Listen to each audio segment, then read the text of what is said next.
Hello, hello, welcome once again to the Micheaux Mission, Two Men, One Podcast, every black film ever made. I am your host, Vincent Williams, joined as always by my partner. Yo, what's up? Holla at your boy. This is Len, a.k.a. the Bat Tribble.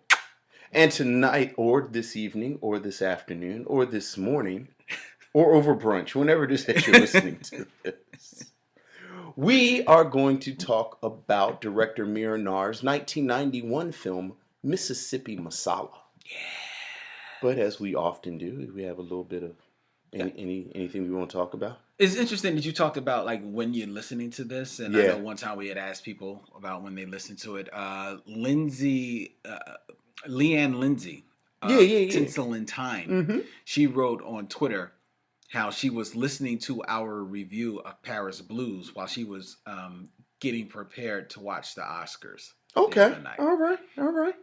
But we did get some feedback from people to a couple of the shows and a very interesting Twitter string that was happening. But speaking of the Oscars, are you aware of the debacle? I am aware of the debacle. The funny thing is, I went because I don't really do the Oscars at all. Really? So, but I was getting the little things popping up on my phone, and when I went to bed, it had just popped up and said La La Land. La La. Is it La La Land? Yeah, it's La La Land. You see how much La La Land won the best picture, and I rolled my eyes and said, yeah, of course it did. And then I went to sleep. Oh, okay. And then when I woke up the next morning, all of the chaos with Moonlight. So yeah, man. So I don't really give much credence to the Oscars at all, but I'm very, very happy for Moonlight.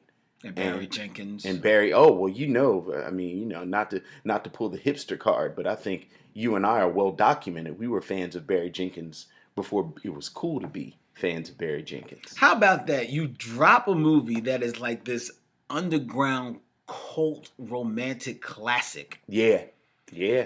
And then your next movie. Boom. He Ava DuVernay'd. Did he? Ava DuVernay had two movies. Okay, she had two. But she was sort of the same thing. This kind of underground, art house darling. Difference is, Barry won. Barry won.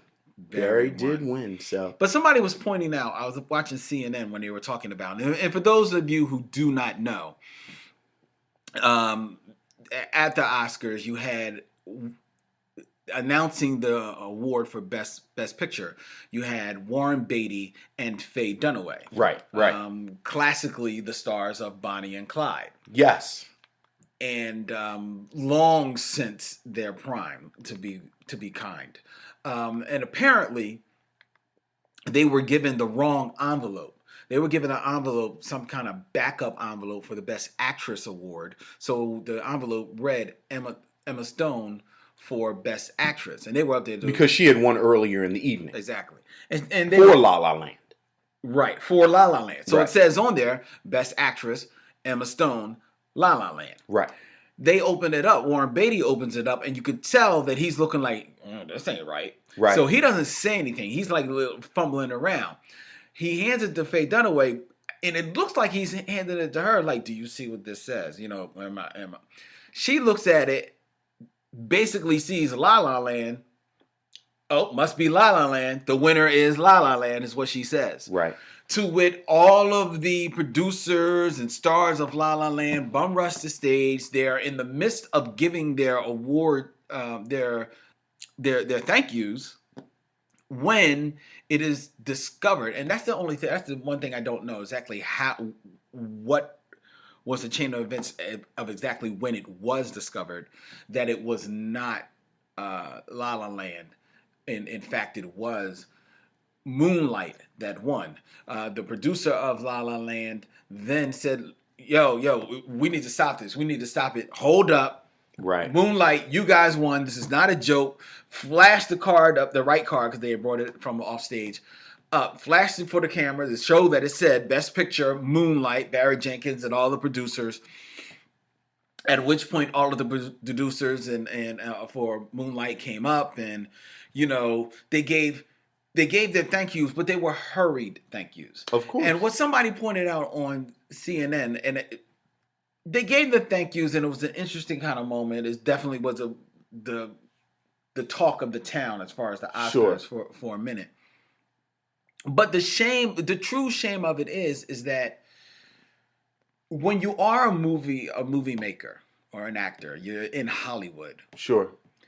You dream of not just winning the award, but hearing the announcement and everything, that the pageantry and everything that goes with it. Yeah. And it's as maybe superficial as that is. Yes. To have that moment stolen from them, I did feel some type of way. I was like, I feel ashamed for that. Yeah.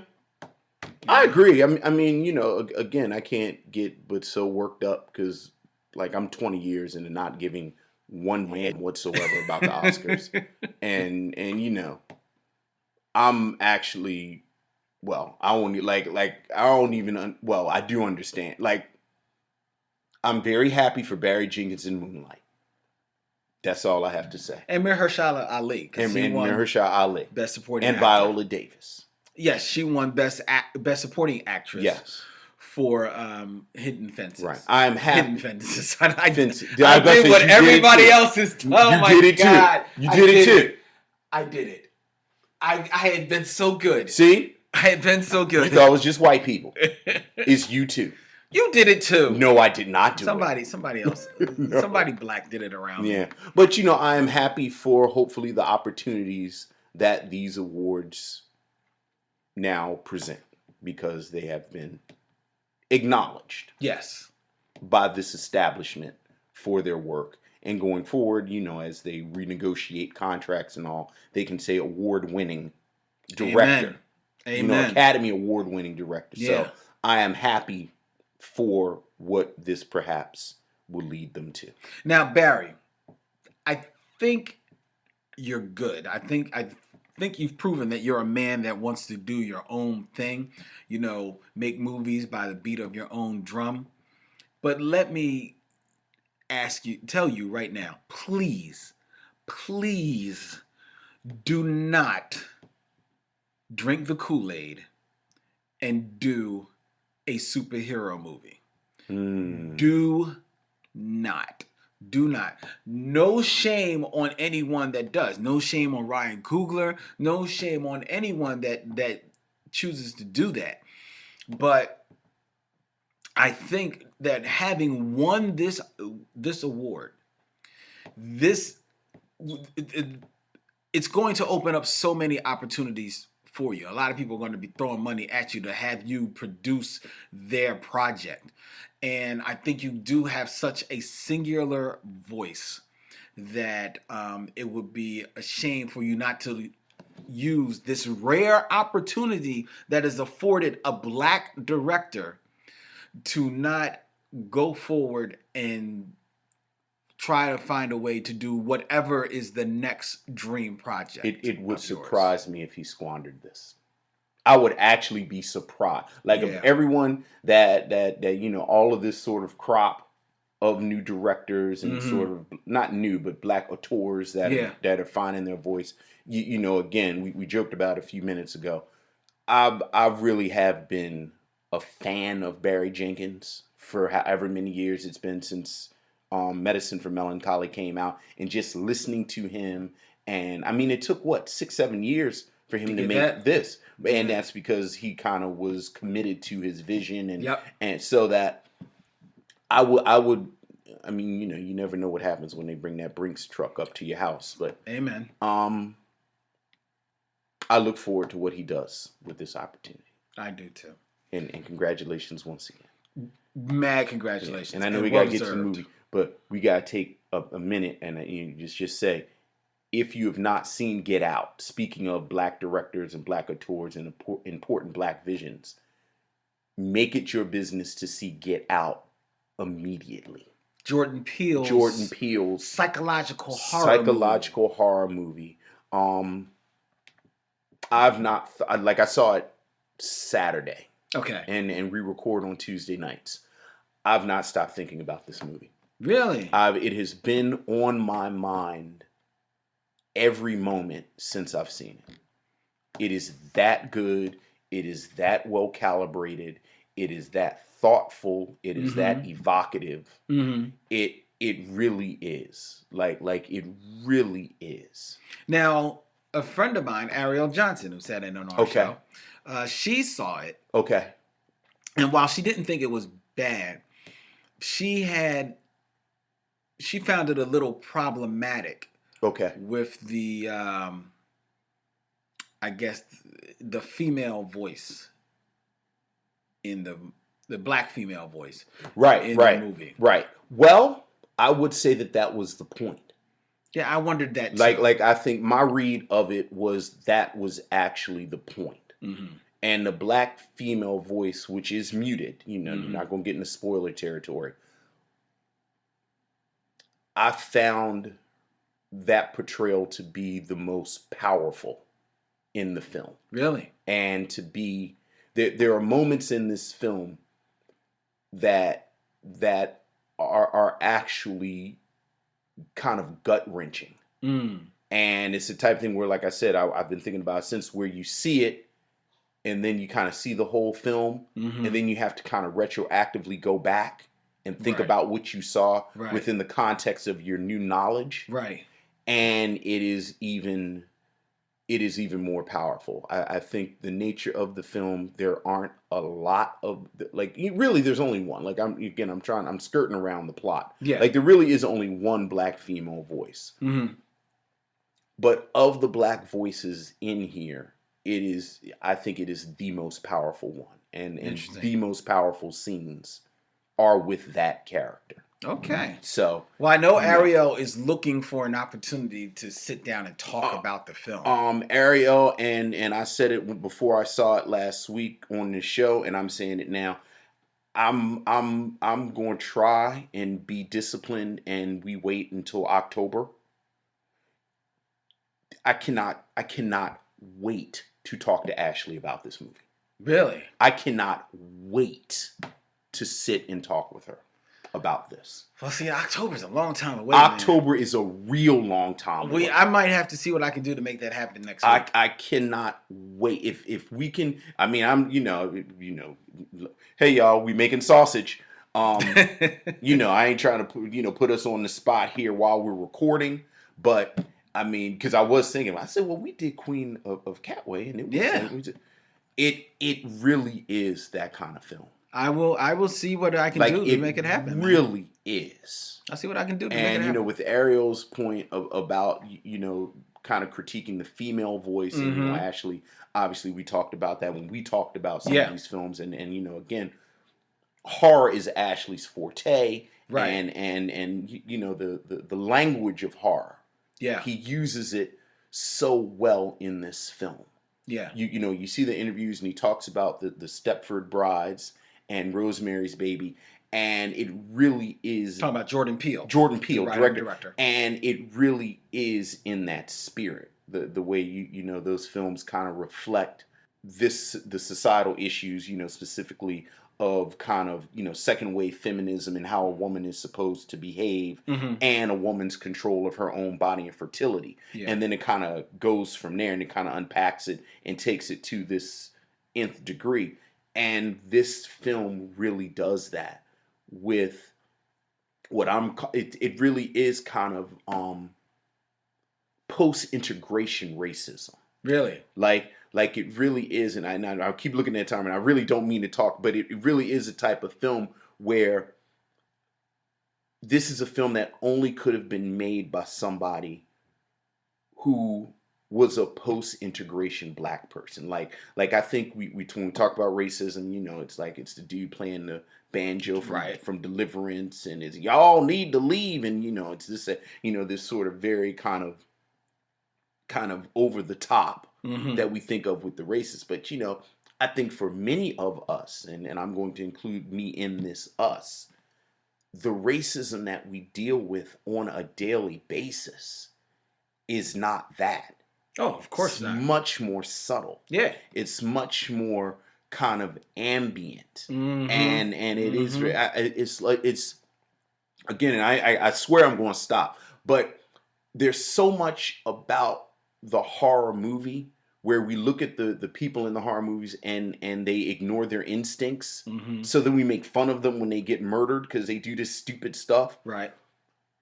But the absurd thing about being black in a white environment, and I was thinking about you when you said when we were talking about coonskin. Yeah. And you talked about you went to the dinner and the man white-splained to you about the jockeys. Yeah. And many of us who kind of live in an integrated world have been in those positions where we're the only black person there and you're kind of isolated. Mm-hmm.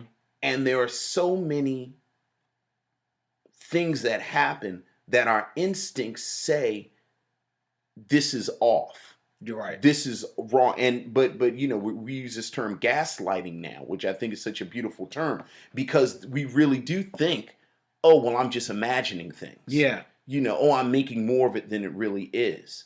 What did he really mean when he say that? Like, what did that mean? And we kind of go this, and the film really explores that within this horror context, so that you have this black man dealing with all of this stuff, ignoring it like we do every day because it's the only way we can function. Exactly. But then you realize he shouldn't be ignoring it.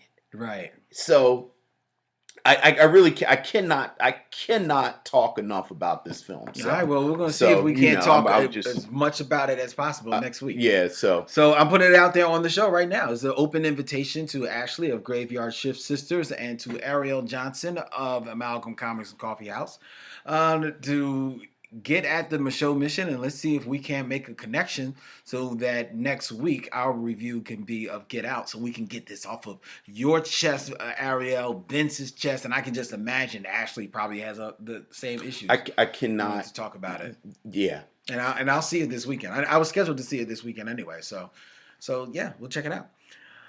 All right. Time is running short, but we do have time for a couple of things. Okay. Because we started a little early, so we have a message from one of our favorites, Robert Monroe Jr. Hey, what's up, Robert?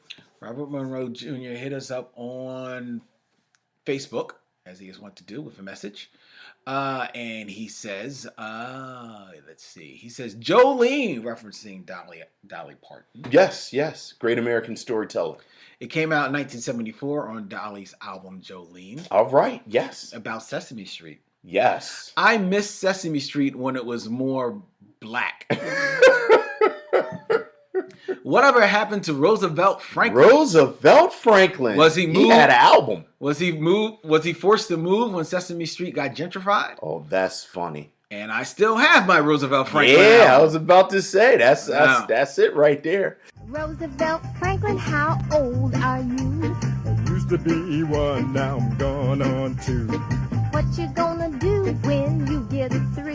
Gonna look my daddy right in his knee. Oh, Daddy's little man. Yeah. And Roosevelt, when you get 4, get me some candy from the candy store. What you gonna do when you reach 5? Gonna get some honey from the old beehive. All right, Roosevelt. Yes, I like that. Young Mr. Franklin, what about 6? I'll get my first job hauling bricks.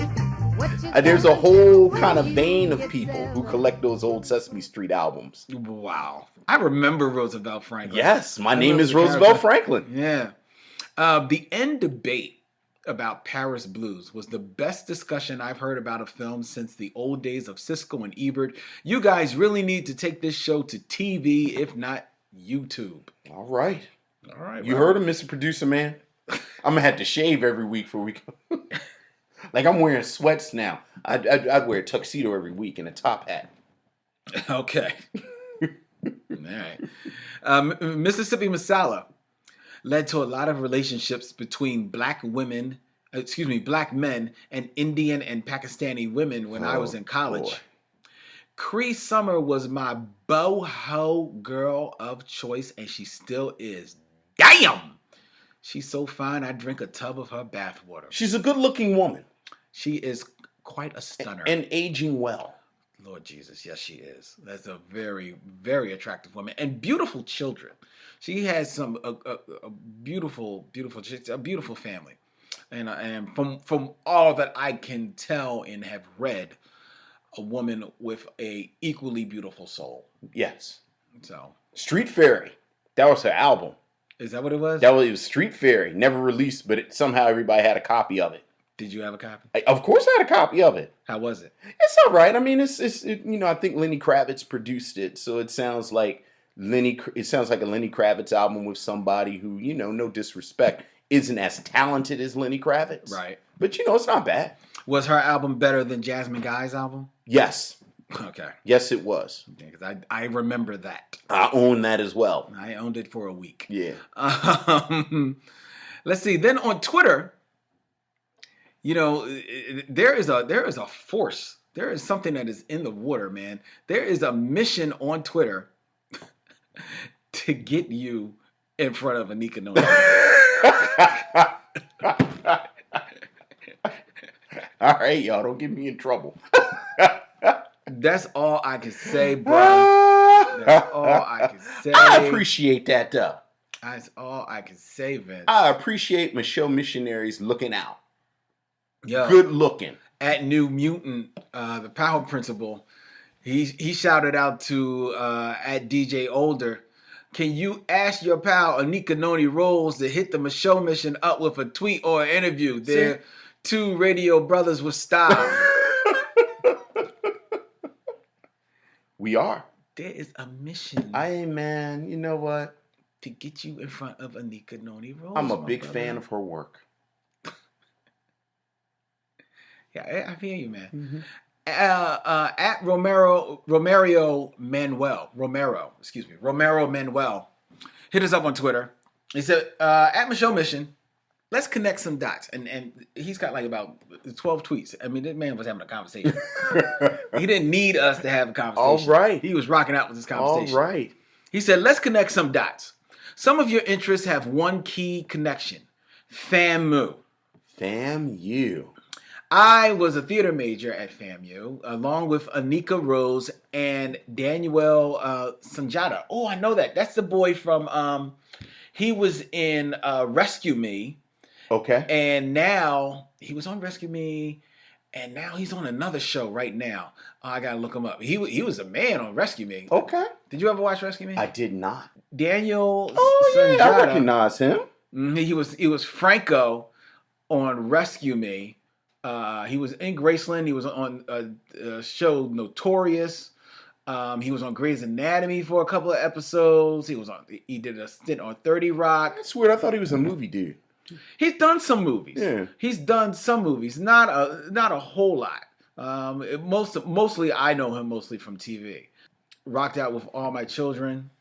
He has done some movies, but his last film was Lullaby. He was in Dark Knight Rises. He was like a real short role in there. All right. But yeah, and that was Lullaby in 2014. He's been big in TV. All right. Yeah, he's boss, man. That's the dude. So anyway, Romero went to school with Anika Noni Rose and Daniel. All right. Okay. He also went to school with Kelsey Scott. Okay. And also attended FAMU and is now rocking roles on The Walking Dead and How to Get Away with Murder. That's Kelsey Scott. Yeah, he's on there. Rob Hardy and Will Packer were both also at FAMU and have directed and produced Chocolate City, their first film project. One of the producers of Chocolate City, Diane Ashford, now produces the Starz show Survivor's Remorse. All right. And we should check out DJ Older's work because he's the best of Juana Diaz and Octavia Butler and okay. Tanana Reeve-Du and Gabrielle Garcia Marquez. Okay. So all right. He's a big sci-fi writer. And who has a YA series of which Anika Noni Rose did the audio book. And that's how you get to her. It's like 7 degrees of separation. Dude, that's like about 24 degrees. About 24 degrees. 24 degrees of separation. Right. So, in fact, we know Anika Noni. We actually know Anika Noni Rose. Yo, fam. So, there you go. Good to know. That is very good to know. Good to know. I feel like the stars are starting to align for you, Vince. They are, They're starting to align for you. I'm a fan of her work. I think I see the day coming in the not too distant future where you may have the opportunity to personally tell Anika Noni Rose how much of a fan I'm a of fan her of her work work. you truly are. I will be honored. All right, so we're gonna try and make that happen. All right. We're gonna. I'm All taking up right. the mission. I'm taking up the mission for you. All right. I'm putting it on the cake for All you, Vince. right. All God right? bless you. All right, bro. Let's get into Mississippi Masala. Mississippi Masala. It's a long way from India to Mississippi. I'm a mixed masala. Hot and spicy. Academy Award winner Denzel Washington. I ain't no saint. Just looking at her make me break into a sweat. Sweat all over the chicken. You know what they say to me? Your brother thought he got himself a white chick. I love him. What about his family? You think I ain't good enough for your daughter, is that it? I never thought I would fall in love with you. Mississippi Masala, rated R. Mississippi Masala, again, 1991 film directed by Mira and written by Soni Tara Porufvala, which gives me the perfect opportunity to say that we may mispronounce some names this evening, and it is because of the stumbling of our tongues, not because of the hardness of our hearts. So just, you see where we're coming from. But again, a script by Miss Tara Porufvala, and the film begins 1972 during the time when Idi Amin took over Uganda and he expelled all of the Asians from Uganda. Mm-hmm. And that includes a character Jay, his wife Kinu, and most importantly, their daughter Kina. Mina, who at the time is about 6 or 7 years old. Mm-hmm. And there's, it's a very sad day for this family because Jay has been in Uganda his entire life. Yes. So he's being expelled from his home, and he's being told that because he is not of African descent, genetically African descent, he has no real claim of Africa. Right. To Africa. In fact, the phrase that comes again and again is Africa for Black Africans. Yes. The film fast forwards a number of years, approximately 15, 16 years, and the family is now living in a small town in Mississippi. Mm-hmm. And Jay is continuing, Idi Amin is out of power, and Jay is attempting to get his home and his property back from the new Ugandan government, and they live in Mississippi within this small immigrant community of Indians, some from Uganda, some from other parts of the world, but it's a small, very tight-knit immigrant community in this town in Mississippi. Mina is out on errands one day. At this point, she's about to be 24 years old. Mm-hmm. She gets in an accident with a local carpet cleaner named Demetrius, played by Denzel Washington. Yes. One thing leads to another, and the two of them embark on a romance. There are challenges that they face both from the Black community and the Indian community with this romance. Tika Wells has a great turn in this film. Jay, played by the actor Roshan Seth, I think has a really great role. Charles Dutton has a great role in this film. 1991's Mississippi Masala. This was chosen by you, Lynn. And what are your thoughts and views? I had never seen this movie, okay, but it's one of those movies that you always hear whispers about. Mm-hmm. When people are either running down the filmography of Denzel Washington, because mm-hmm. this is very early in his career. Yeah. Or when they're just talking about, great films that use Africa as a backdrop for their stories. Or are steeped in cultures outside of those usually seen in the movies, which this movie is. And it's not so much just the Black culture, even though the Black culture is there, but it's definitely heavy on the Indian Absolutely. culture, rightfully so, based on the story. So I had never seen the movie. So that was really the reason why I chose it. My whole reason on this quest is to watch some films that I, for whatever reason, have never taken the time to see. And especially it was timely for me. I knew that I wanted to see this after seeing The Queen of Catway, Okay. which was also directed by Mira Nair. Okay. So I wanted to see, you know, Her earlier preview, work. her earlier Mhm, work. Sure. And also it's interesting to go back in time with Denzel Washington. It's very easy to see Denzel now as the leading man that he is now, but now he's the seasoned vet. Sure. In the movie, and sometimes leans more on his dramatic chops or his action chops, depending on what the role is asking for. So it was interesting to see him in another vein. Okay. You know, and maybe certainly not at the height of his Denzelness. Sure. Yet. Sure. He's still sure. building. He's still finding it.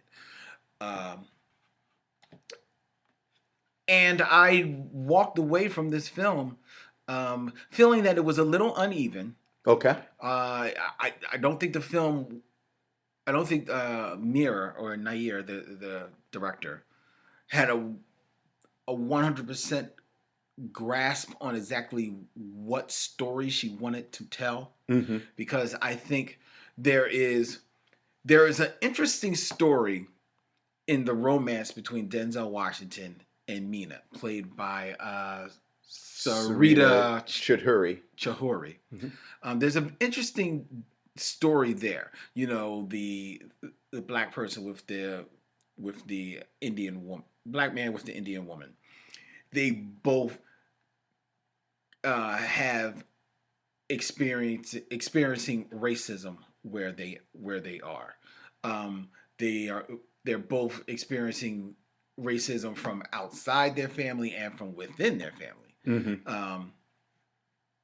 And they both have to find a way to, you know, maneuver their romance within that world. There's just the story of the culture clash, or not even the culture clash, just in the worldliness clash, in that, you know, Denzel Washington is a guy that is got his own business. He seemingly is a nice guy, but he has his own business. He's trying to make it out in this world and Mina is, even though she's 24 years old, Yes. is very much kept away from the world, as is their want to do within that culture. So she, you know, Denzel provides a little bit of a release from that, you know, an escape from that world as well. So there's an interesting story there, but there is just as equally interesting a story as the story of her father. Yes. Being born in Uganda. Yes. You know, the reasons why his family, the Indian families, are there in Uganda are spelled out in the movie. It's a tale as old as time. If you're a black man, they were brought there as, you know, his forefathers were brought there as his slaves. Right, father. I don't know if they were technically slaves, maybe not but technically definitely they were brought. Certainly indentured servants of a sort. Absolutely. You know, so all he knew was Uganda. Is all he knows. And then to be, you know, forced out of his country, and the struggle to maintain his dignity in the place where he is now in America. Right. You know, as happens to so many immigrants when they come over, they can no longer practice the field that they were in. He was a lawyer of prestige and renowned over in Uganda. Now he basically is just a guy writing letters. Right. While his wife works, which was unheard of over there. Right. She owns a liquor store. Yeah, She doesn't just work. She owns a business. She owns like a little liquor store. He is a guy that is trying to hold on to his dignity, and then trying to hold on to just the dream of reclaiming some piece of what was his. I think he's a wise enough man to realize that he's not going to get it all back, but he just wants something back there. You know, some piece of him, and then just the story of how he is forced to leave, and in doing so is not only forced away from his country, but forced away from the man who was almost his brother. Yeah. Growing up. Yeah. And there's a little hints of an untold story there. The mystery between, you know, what's the real deal between him and this African boy who he grew up with. Right. That he refers to as his brother. His brother, Yeah. you know. That's just, it's equally as interesting and intriguing a story. And I think the script and the director, because those two stories are so ripe for picking, is honor bound to try to give them both their just due. Right. But because the stories tonally are polar opposites, it causes the problems with the tone of the film. Right. Throughout the film. There's sometimes where it coalesces kind of cool. Right. But more often it's a little jarring. Right. When especially in the father's story, because the father's story is told a lot in flashbacks. Right. And that's great, but then that makes her story is not flashbacks. Right. And not all of his story is told in flashbacks, so you don't it's just a little jarring. Yeah. But that being said, this was early in her career, Mira Nair's career as well. So it's an ambitious attempt. Yeah. And that for the most part succeeds, I think, because despite that shortcoming of the script and the direction, you have what I think is a cast that is fully vested in giving you an honest story. Yeah, well, you know, I think the cast, I think you're absolutely right. And I absolutely agree with your read about the sort of tension between the two storylines. And I think this is a case where the inside baseball kind of explains some things. Yeah. So, you know, initially Ben Kingsley was signed up to play the role of Jay. Yeah. And he backed out. And when he backed out, so did a lot of their money. Mira Nair lost her funding, and then they only got funding back when Denzel Washington signed up to play Demetrius. And it should be said that while they got funding back, they didn't get as much funding back. Because in 1991, Ben Kingsley was certainly the larger name. Oh, absolutely. Denzel Washington. And I suspect, I mean, I don't know, I haven't seen the drafts of the script or anything, but I suspect that when Ben Kingsley was attached, that was the A story. Yeah. The A story was the story about Jay, because like you, I felt like, you know, I really have two real kind of critiques of this film. And the first one is sort of the piggyback what you said about the tension between the two stories. And my read is that what you're seeing is the writers trying to stitch something together with new pieces. Yeah. So now Denzel is in the film. So now we have, and this is Denzel right after Mo Better Blues. Yeah. So now you got to have, you know, it's Denzel leading man. So now we have to kind of beef up this romance. Right. But clearly Jay's story is the more interesting story. So then you get that, at least to me. And then the second thing is, I think part of the reason that Jay's story is more interesting, frankly, is because I think Mira Nair and the script writers don't go in as hard as I think they could with issues of colorism, issues of Indian racism towards this black community. Yeah. I mean, there's this really sort of vibrant moment where they talk about Mina, and Mina is dark brown. Yeah, she's darker than the other Indians. And there are two moments where they acknowledge that. Yeah. Where, you know, Mina's mother's trying to get her ready because she's trying to get down with Harry Patel, and we all want Harry Patel.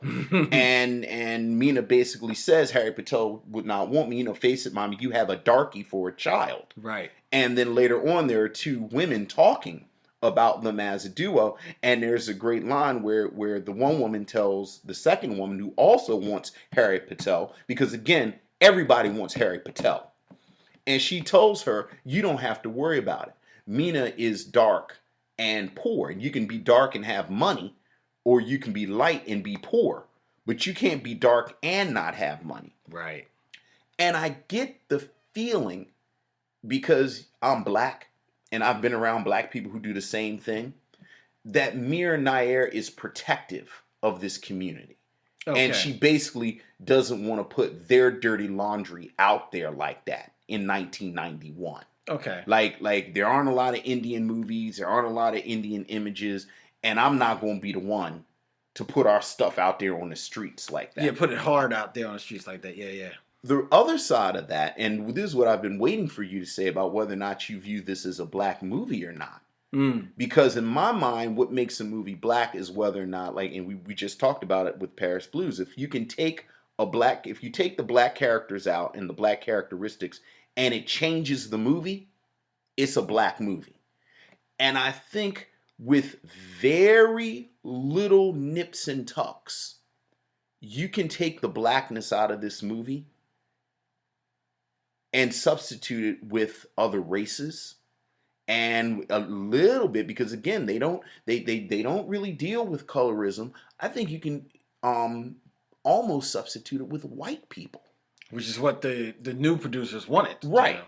Because there is no moment, and you talked about racism from both sides, and I have to disagree with you. There is no moment where Mina's family says the words or have the actions, we do not like Demetrius because he is black. They don't like Demetrius because he's an outsider.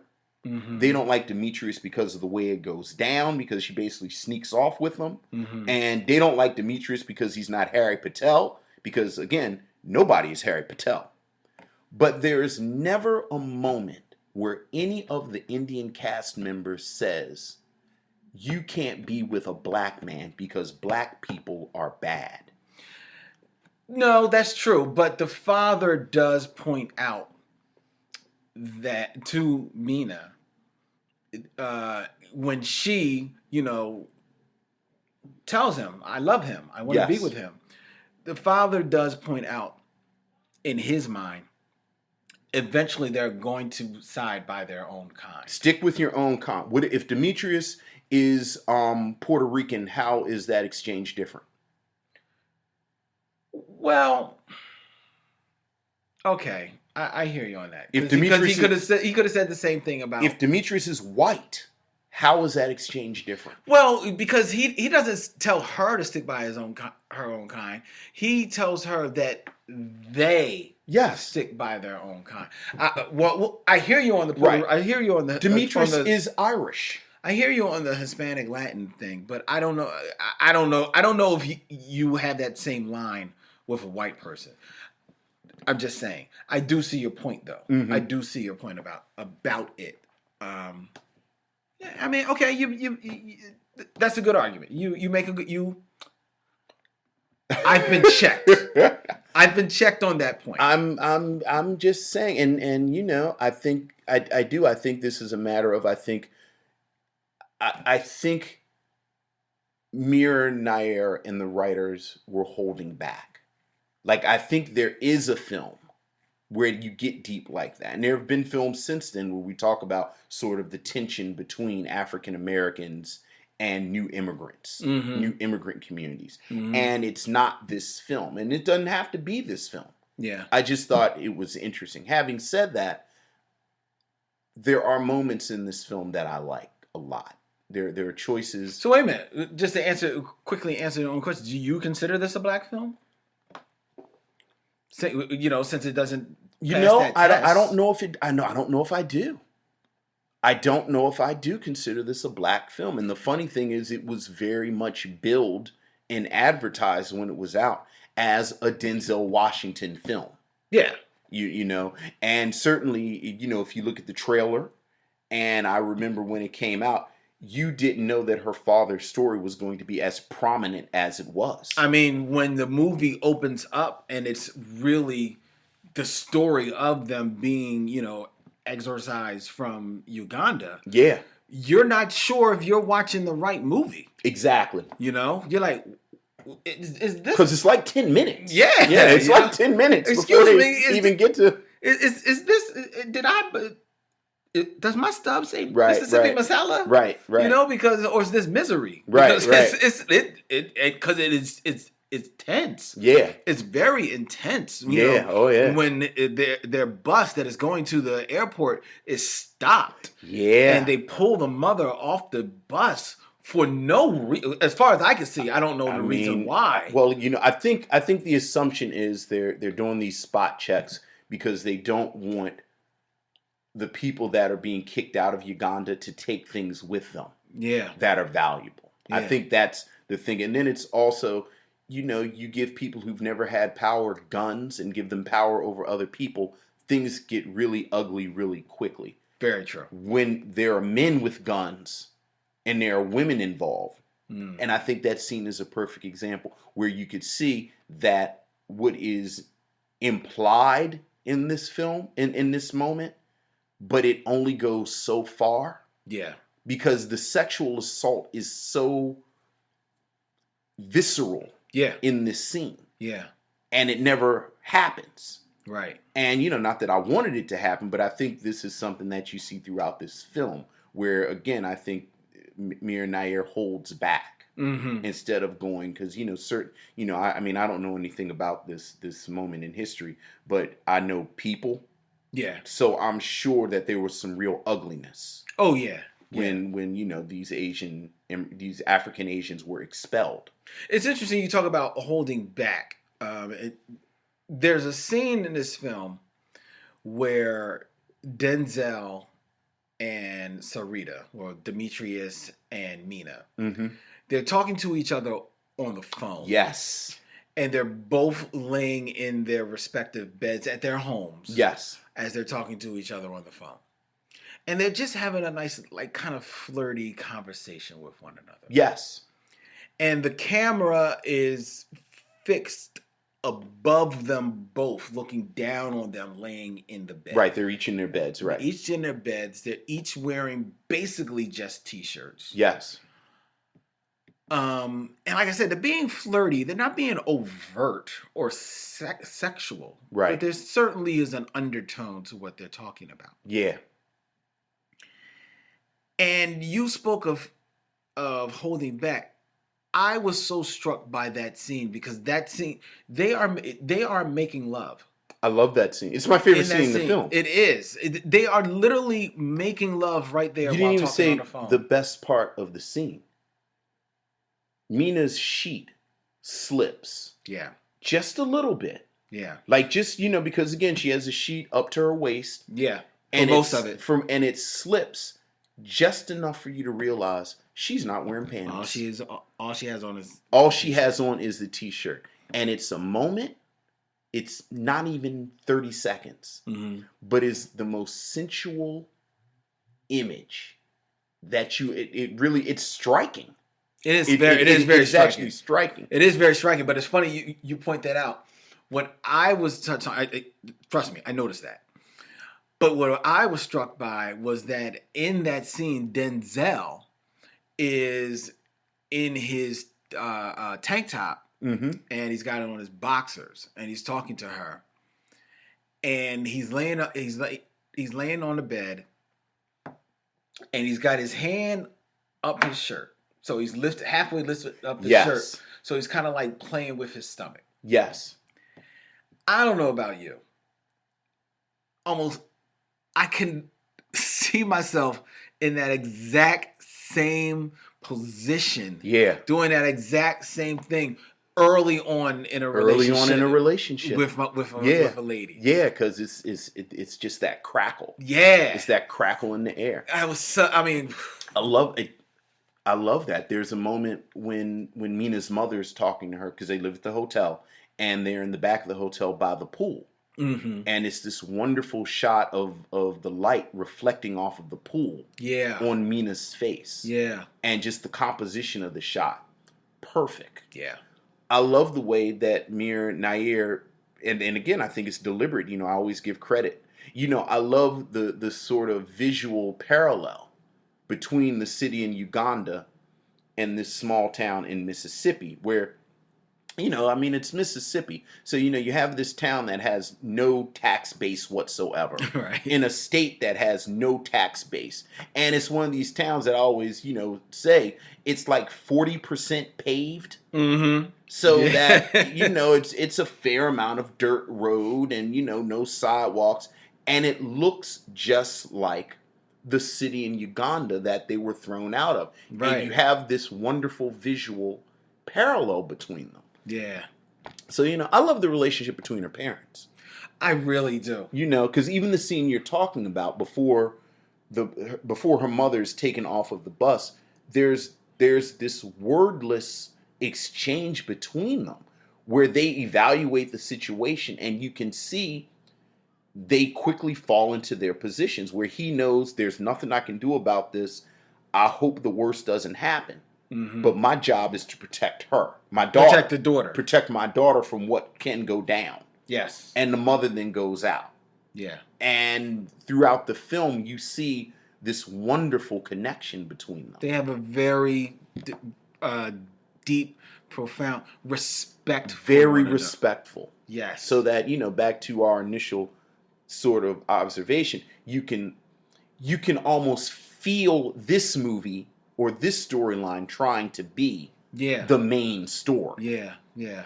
So, you know.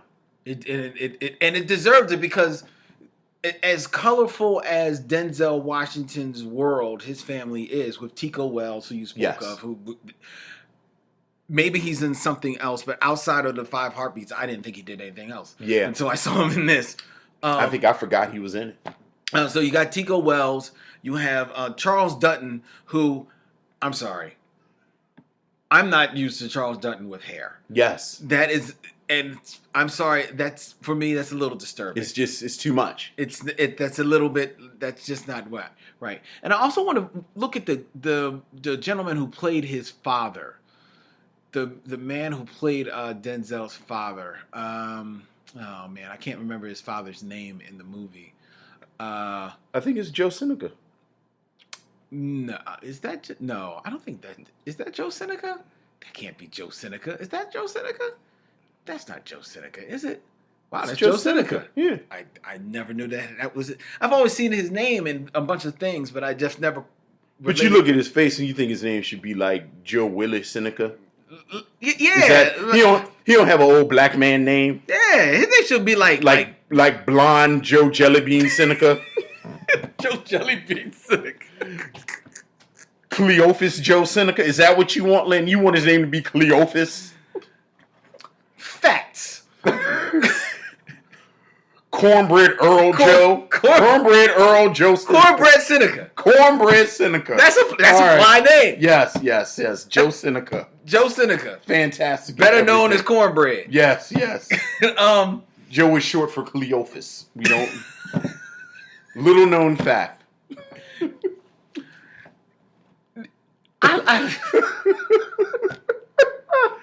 Joe Seneca.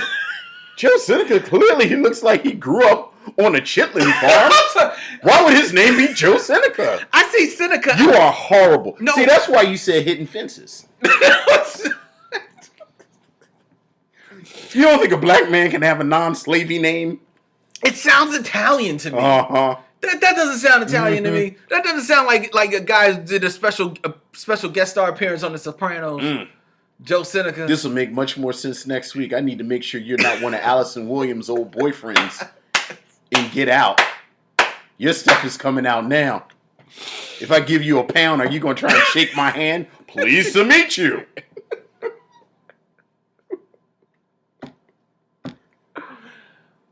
Anyway, as colorful as that side of the world is. Yes. Her family, extended family, that lives in this motel. Yes, this community. Yeah. Oh my God, man! It's like there should be like Mississippi Masala, the show. Lynn, I said the same thing. I said the exact same. You got the I Three said Stooges? I said her cousins and those two need to have a show where they get into adventures in early 90s Biloxi. Yes, they do. Solving mysteries. Yes, they do. I love them. Oh my God. It was just... Didn't I tell you that was his van? I told you that was his van. I said, these three are the best. I mean... Oh my God, it was so cool. That was so good. That man tried to kill me. Yeah. Oh my God, man. This movie, I mean, that world, you're right. I still consider it a black film. Okay. Because at the end of the day, say what for whatever, Denzel is the lead and his family and their story is prominent to the story. Yes, could you pluck them out of there? Could you replace them? Yes. But as the movie for what it is, they're prominent. So I would consider it a black film. I just like being on this side of the argument for once. And I feel you. I've never been over here before. It feels good, right? It does. It's like, it's kind of fun. Yeah. But it's certainly not the blackest film we've ever seen. Right. But nor is it. It's still more black. It's more of a black film than Action Jackson is to me. Yeah, I disagree. Really? I disagree. Okay. I disagree. If Arnold Schwarzenegger or Sylvester Stallone play Action Jackson, first of all, it's going to be a love scene in the film. Second, they're going to have guns. Okay. Third, they're going to have their shirt off a whole lot more. It's going to be real oily. Well, Carl had his shirt off Twice. We talked about this. That's true. Yeah. That's true. All right. Well, anyway. I mean, hey. Anyway. At the end of the day, all the misgivings. I'm curious. What did you think of the lead, Sharita? I think she's very young. Yeah, I think she's very young. Her youth shows. And her youth shows, and I think it's actually kind of charming. I think that she and Denzel have chemistry because I think Denzel Washington is I think he's actually a charming guy. I think just in certainly. I think there's a vein of movies that he's in right after Mo Better Blues where he never gets out of third gear. Mm-hmm. He's just sort of, I'm Denzel Washington and I'm really charming. Yeah. And that kind of works. Yeah. I think she being Sarita Chaudhry, actually had a little crush on Denzel Washington. Yeah. Because I don't think she's a good enough actress to have that sort of interplay with him that she had based on her performance in the rest of the film. Yeah, in the scenes not with him. She is damn near giggly in the scenes with him. She is, and I think it's kind of charming. The funny thing is, when I say she's just really young, when I talk about her acting, I'm basing that on she was a recurring character on Homeland on Showtime.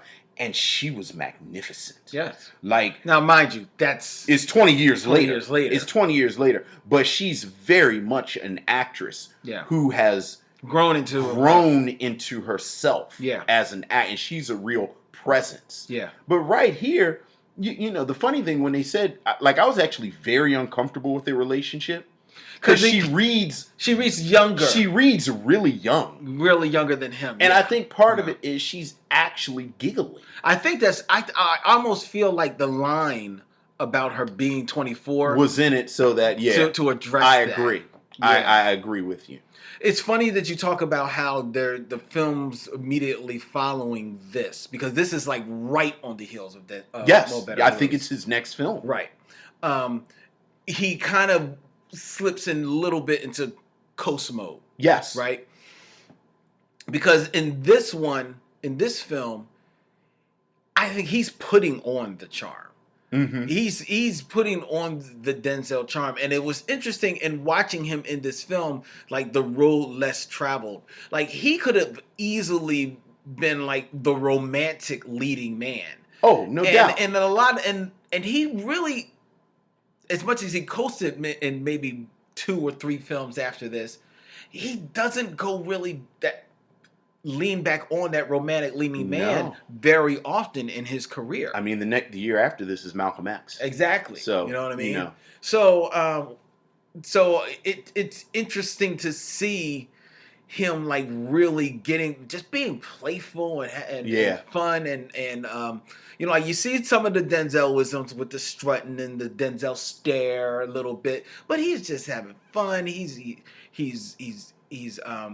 when they're walking along the beach, it's just a beautiful scene, man. It's a beautiful conversation. Yeah. And when they're walking in, like, what is it, the swamp or the marsh? Yeah. I kept waiting for an alligator to jump out. And then they're at the amusement park, and they were talking about how they're going to be traveling. Yeah. They're going to see Colombia and Africa. I was just so like really. And again, she's actually giggly. Yeah. In a lot, like she's And hard not to be. I mean, 1991 Denzel. I might have been giggly too. I mean, hey. I know, like, right. So, it's a good film though. It's not bad. It's not a bad film. It's not bad. It's not. It's bad. a crime though that this film is not available streaming. It's a tough film to find. It's a very tough film to find, man. I would actually like it if they remade this film. Really? I would like if I would like post Queen of Catway, post the sign up the kind of more not intra, I don't know what would be like between two minority groups, but like I think we've had some really complicated conversations between African Americans and immigrant communities. Like I would love to, and again, now that she's a very well established director, like I would love to see her really press down on the pedal and make this film. See, I wouldn't. I very often I'm not a super big fan of remakes, so that's probably maybe not even a remake, but revisit this community, revisit these relationships. That's what I was going to say. I could see revisiting this community, much in the way that TV has, but beyond my belief, successfully revisited Fargo and made that into such an very interesting and excellent series. Exactly. I could see this being made into one. Exactly. I would love to see Aziz Ansari. And when you think about, did you watch Master of None? Yes, I did. I love that show on Netflix. So smart. Yeah. About the immigrant experience in general and the Indian experience specifically. Yeah, the one episode where it's about looking through it through his father's eyes. Right. Is really like I would love to have him, like you said, almost a Fargo type framework. Yeah. Take this, and I don't know if there's still an immigrant community in Mississippi like that. I know there are small immigrant communities throughout the United States, but I would love to see him kind of tackle that and tackle or lend his whatever powers he has to seeing a mounting of something. Because I think this is a very rich vein of stories. I think it's a very American sort of set of stories. Like I think it's very interesting to see the relationship between African Americans and immigrant communities. Right. And how we all sort of kind of try and figure it out. And, we're very much in the process. Yeah. So I wonder if if that is a story that is being explored in the quote unquote Bollywood. I don't know. Yeah, I'm not a Bollywood dude, so I don't know what's going on over there. But it's an interesting film. Yeah, not bad. It's not hard bad to at all. find out It's there, hard to ladies and find, gentlemen, which is like you said, it is kind of surprising considering that it was one of those films that kind of had a little push and so. Yeah. So would you recommend it? I would recommend it. It's a very to see early day Denzel. And never mind Denzel. I mean, because it's a little disturbing seeing Charles Dutton with hair, but he's not in a whole lot of the movie. And my man JoJo Seneca. But just to revisit that world. Yeah. Revisit those characters. Right. Because we didn't even talk about the black jute joints and Denzel's ex-wife, who apparently is a lounge singer on the Roz. Which his ex-wife, I felt like it was just like maybe a long-time girlfriend, and her producer friend. And we also didn't talk about Sylvester Artiste III, producer. We also didn't talk about how rich and vibrant the Indian community is. And as someone who has been to 2 Indian weddings, I know that how true those scenes that are. read to you. Okay. They are just so together. Of course, like any family, it's a little snip, but at the end of the day, it's all about all for one and one for all. That's why they take on the family and live all in this one motel community that they have. God, my God, man. Say what you want about American weddings. You will never see a wedding that is as beautiful as an Indian wedding. I saw an elephant downtown. On Walnut Street, On right? Walnut Street, I saw an elephant. Yeah, that's the one I was at. Yeah, you were there? Yeah. Because we were watching it, because we were rehearsing. Yeah. We were watching it across the street, looking down, because they were all dancing in the street, because they had blocked off the street for these elephants. I said, that's an actual elephant. And then I said, see, that's why you got to live in the city. And they tried to walk that elephant into the hotel. Well, I mean, if you're going to have an elephant. But what happened is that one of the guys that was with us knew somebody down there. So they let us come in. And we weren't like there for a long time, but we were there for like 10 minutes. Yeah. To check it out. It was beautiful. Yeah. All right, ladies and gentlemen. We're going to try and make Get Out happen next week. Yeah. I promise you. We are going to be reviewing Get Out. So go and see it. I was about to say, regardless, everyone needs to go see Get Out. Everybody needs to go see Get Out. It's in theaters now. It is. Yes, it is. All right. Oh, we're probably going to get in trouble. Why? Because I don't think we're supposed to be promoting stuff like that on our show. I may have to blank that out. Okay, all right. I have to blank that out. Okay. Yeah, because it gets funny on the radio. No, I get it. Yeah. So I'll blank that out. I think it's implicit in my there talk. You go. So it's implicit. There you go. All right. All right, ladies and gentlemen, we're going to get out of here. You can check out the Micheaux Mission on iTunes, Stitcher Radio, SoundCloud, Google Play, and every place the good podcasts be, as well as streaming live as a radio show on Philly Cam Radio, 106.5 FM, Philadelphia and Camden. People-powered media here in Philadelphia. Please hit us up. Give us all your feedback. Email us at micheauxmission@gmail.com, or you can find us on Twitter and on Facebook at Micheaux Mission, as well as on Instagram. Holla. All right. He's Vince. I'm Len. In parting, we say, we'll see you when it's time to meet again.